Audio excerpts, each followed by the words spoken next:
Alors, on ne peut pas dire qu'elle commence, mais les inégalités territoriales pèsent dès la plus jeune enfance, hein, de la même façon que les inégalités d'origine sociale. Mais on ne peut pas dire qu'elle commence par des inégalités territoriales, puisque dès la naissance, l'enfant est environné dans des différents contextes sociaux, contextes territoriaux, puis quand il rentre à l'école, c'est le contexte institutionnel de l'école qui influe sur sa destinée scolaire.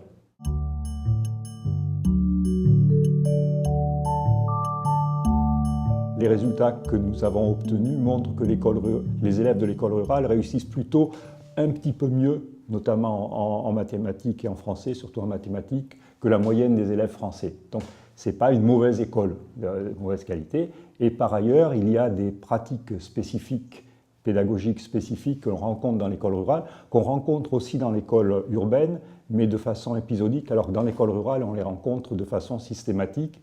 Et c'est lié un peu au déclin démographique de l'école rurale, dans la mesure où il n'y a pas suffisamment d'élèves pour avoir le modèle classique, une classe, un cours, un prof.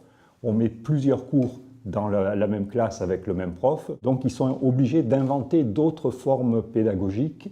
Et c'est comme ça que dans ces classes multicours ont été inventées, ou plutôt pas qu'inventées, mais mises en œuvre beaucoup de flexibilité, du travail en parallèle, en atelier entre les différents groupes d'élèves, en autonomie, qu'a été inventé aussi pas inventé, mais mis en œuvre le tutorat.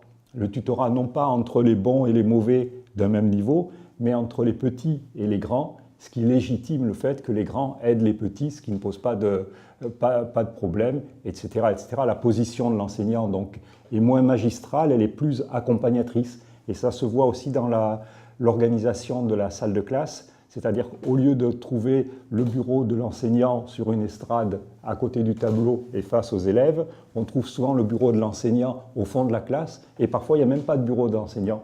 Et de façon générale, on peut dire que l'école rurale et de montagne a dû s'adapter pour faire face aux défis démographiques, au déclin démographique, et qu'elle a développé une plus grande en tout cas flexibilité dans la gestion de l'espace, du temps, des programmes, enfin, etc., que l'école académique, hein, le modèle académique, une classe, un cours, un maître.